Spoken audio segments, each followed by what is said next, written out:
20. The book of Ephesians chapter 5 from verse 1 to 20.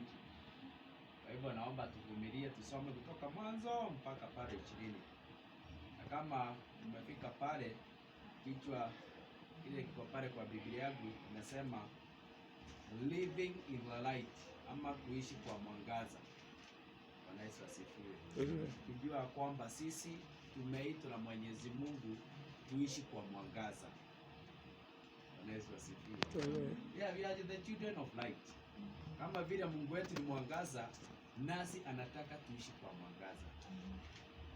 Acha tusome pale Ephesians chapter 5 from verse 1 inasema, since you are God's dear children, you must try to be like him. Your life must be controlled by love, just as Christ loved us and gave his life for us as a sweet smelling offering and sacrifice that pleases God. 3.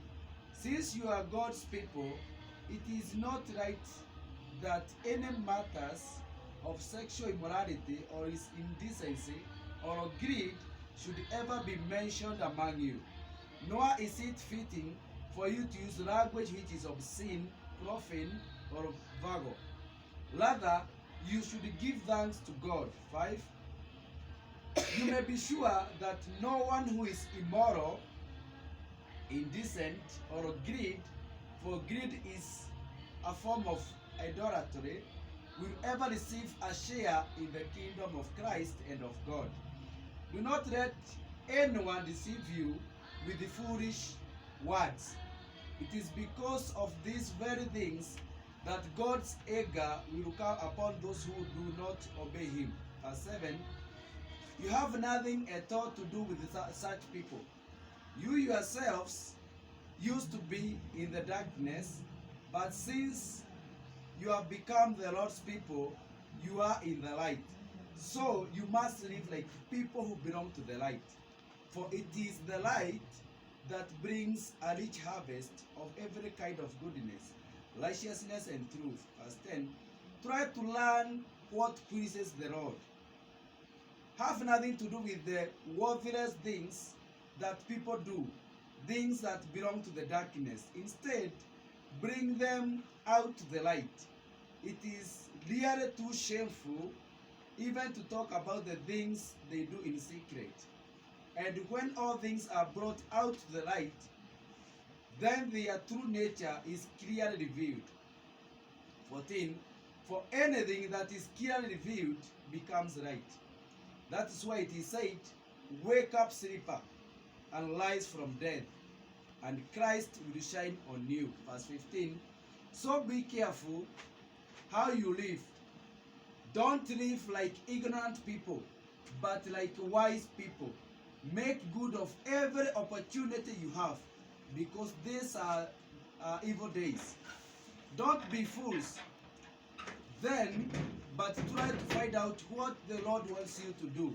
Do not get drunk with wine, which will only ruin you. Instead, be filled with the Spirit. Speak to one another with the words of psalms, hymns, and sacred songs. Sing hymns and psalms to the Lord with the praise in your hearts. In the name of our Lord Jesus Christ, always give thanks for everything to the God. In the name of our Lord Jesus Christ, always give thanks for everything to God the Father. Hallelujah. Kipengele kirefu sana, lakini nafikiri umeelewa ni nini Mungu anasema pale. Biblia inasema tuishi kwa mwangaza. Mstari wa kwanza inasema sisi ni watoto wa Mwenyezi Mungu. Bwana Yesu asifiwe. Amen. Tusilale. Amen. Hallelujah. Amen. Najua masaa imeenda sana. Wakati huu kama ni siku zile zingine za kawaida, wakati ule watu huwa wamelala na wanaota, Mungu ananena na wao. Hallelujah. Amen. Kama ni masaa mangapi? Ni saa 9. Hiyo ni wakati wa kuomba. Bwana Yesu asifiwe. Amen. Kwa Biblia inasema sisi ni watoto wa Mwenyezi Mungu. Na kuna jambo la muhimu sana nataka uone mahali imeandikwa pale mstari wa kwanza, mahali inasema since you are God's dear children, you must try to be like him. Amen. Lazima tuiga Mungu wetu. Hapa ni kutia bidii. Ni lazima tuwe kama Mungu. Amen. Angalia mfano mzuri pale mstari wa 2 mahali inasema, your life must be controlled by love, just as Christ loved us and gave his life for us as a sweet smelling offering and a sacrifice that pleases God. Amen. Hallelujah. Amen. Kama vile Yesu Kristo alitoa maisha yake kama kitu ambacho kiko na harufu nzuri. Amen. Kitu ambacho kilifurahisha Mwenyezi Mungu. Hata siku ya leo hilo jambo huwa linafurahisha Mwenyezi Mungu. Amen. Kama vile huwa namwambia Yesu Kristo alivikwa utukufu mkubwa sana. Hakuja ivikwa mtu mwingine utukufu kama ule Yesu Kristo amevikwa. Amen. Na tunamgoja akuje na huo utukufu. Na jambo nzuri ni Biblia inasema hata sisi tutagawana na yeye huo utukufu. Amen. Tukiweza kushinda dhambi. Bwana Yesu asifiwe. Amen. Kila Mungu anataka tuishi maisha ya utakatifu. Amen. We may imitate our God. Amen. Our God is light. Amen. Bwana Yesu asifiwe. Amen. Mungu wetu ni mwangaza. Na kama vile mchungaji alikuwa anasema hapa kuhusu wale bikira 10, Biblia inasema kuna wale walikuwa werevu na kuna wale walikuwa wajinga. Hiyo ndio Biblia inasema. Sasa Mungu anataka tuwe watu wa hekima. Amen. Tujue Mungu wetu vile anataka tuishi. Amen. Tusiishi watu kama ambao wamechanganyikiwa. Sisi si watu wa kidunia. Amen. Kama vile umesikia pale Ephesians chapter 5 verse 1 inasema sisi ni watoto wa Mwenyezi Mungu. You are special people bought by the blood of Jesus Christ. Amen. Watu ambao wamenunuliwa kwa gharama. Amen. Ile gharama ama dhamana ile ilitolewa na Mwenyezi Mungu sababu yako wewe uwe mtoto wa Mwenyezi Mungu. Ni gharama kubwa sana. Amen. Bwana Yesu asifiwe. Amen. Gharama kubwa. Mungu akatoa mtoto wako wa kipekee na ndiye Yesu Kristo ili wewe uweze kuhesabika mtoto wa Mwenyezi Mungu. Hallelujah. Amen. Bwana Yesu asifiwe. Amen. Kusudi la Mwenyezi Mungu kutoa gharama kubwa hivyo ili sababu yake ni tuweze kuishi maisha ya utakatifu. Amen. Na kuna mahali inanifurahisha sana. Unaona vile Biblia inasema ati Yesu Kristo, wacha turudie pale mstari wa 2 mahali inasema your life must be controlled by love, just as Christ loved us and gave his life for us as a sweet smelling offering and sacrifice that pleases God. Amen. Hallelujah. This is something that is continuous. Kitu ambacho kinamfurahisha Mwenyezi Mungu mpaka wakati huu. Amen. Na hiyo ndio Mungu anataka tuishi. Hiyo ndio maisha Mungu anataka tuishi. Amen. Tuishi maisha ambayo inamfurahisha Mwenyezi Mungu. Na ni kumfurahisha kwa matendo yetu. Kwa hivyo wakati unasikia Mungu alikwambia hapa lazima urekebishe, the Bible says yeye huwa anarekebisha wale ambao wanapenda. Amen. Anaadhibu wale anapenda. Na kama hata kuadhibu, in the book of Hebrews inasema hatutakuwa watoto kamili. Amen. Bali inasema tutakuwa watoto haramu, wana haramu. Bwana Yesu asifiwe. Amen. Kama vile baba yako ama mama yako ama mzazi wako, ukifanya dhambi akikosa kukuadhibu, hutaafikiana. Sasa mzazi wako akikosa kukurekebisha ama kutia nidhamu ndani yako, nani mwingine atafanya hiyo kazi? Hakuna.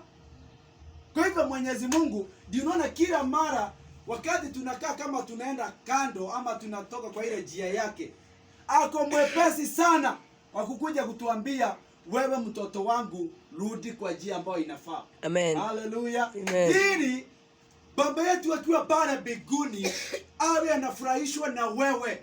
Nasikia vile Biblia inasema naye Yesu Kristo akajitoa kama dhabihu ambayo inapendeza.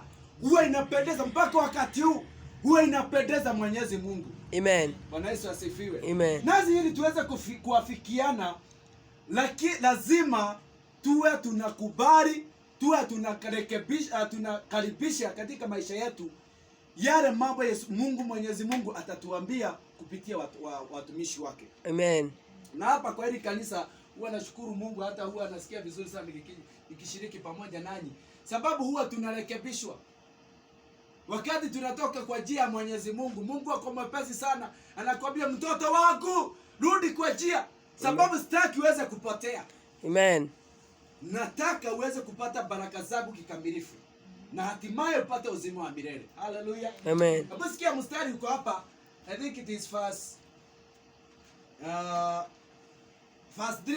Let us read from verse 3 to verse 5. Mahali Biblia inasema, since you are God's children, it is not right that any matters of sexual immorality or indecency or greed should ever be mentioned among you.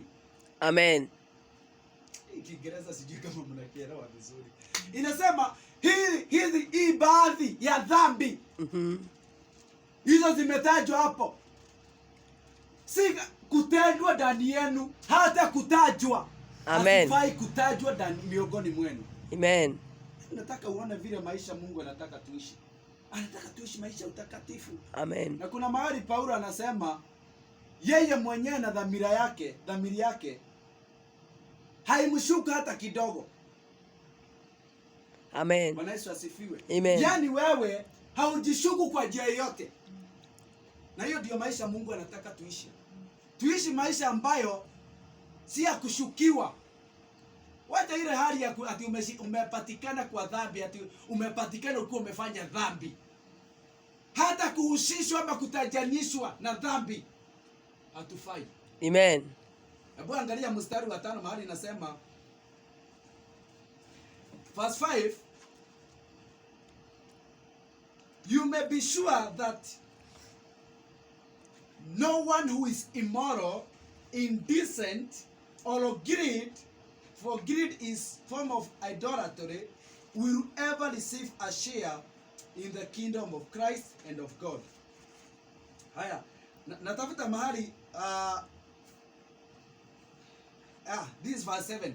Abu angalia mstari wa 7 mahali inasema, so have nothing at all to do with such people. Yani verse 7 inasema tusiwe na jambo lolote la kufanya na wenye dhambi.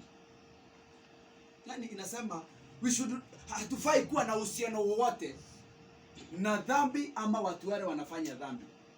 Kuna mahali Paulo anasema kuna uhusiano gani kati ya giza na mwangaza? Bwana Yesu asifiwe. Amen. Kuna uhusiano gani?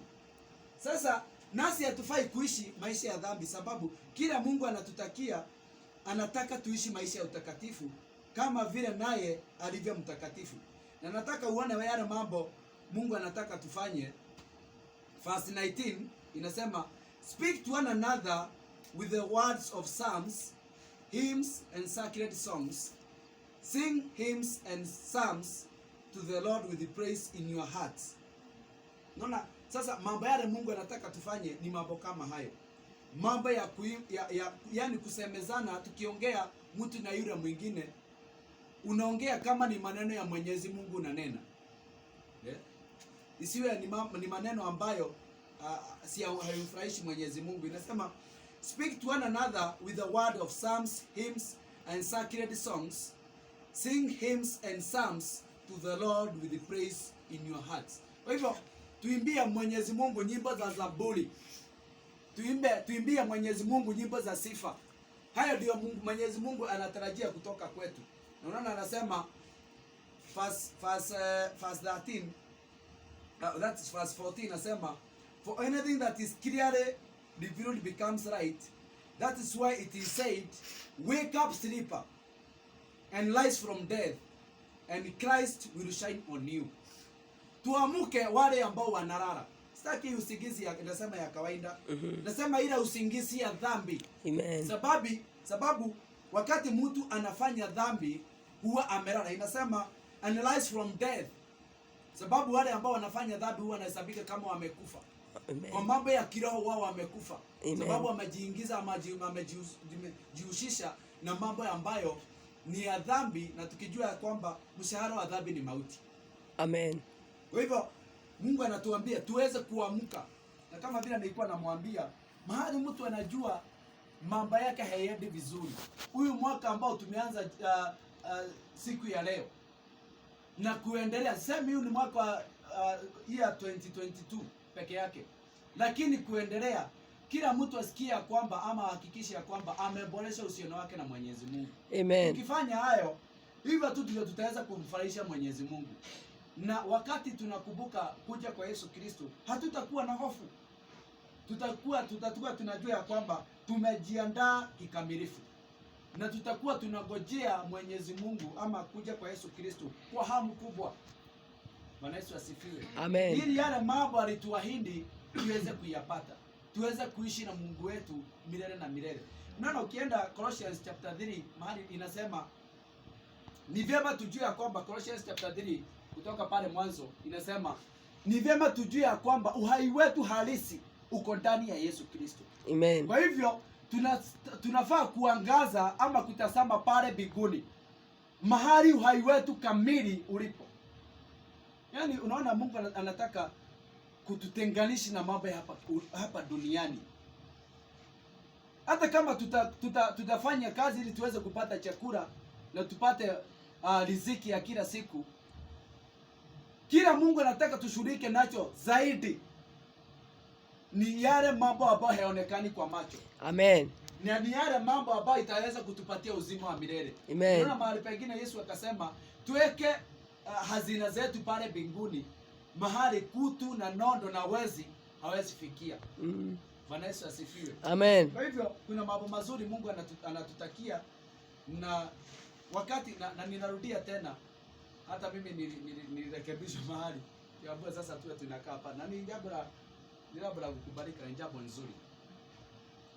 Na kama Mungu hangefanya hayo, kama Mungu hangekuja kuambia hili jambo unafanya ni jambo mbaya, unaona, sasa ungeendelea kufanya dhambi, ungeendelea kufanya jambo ambalo halifai.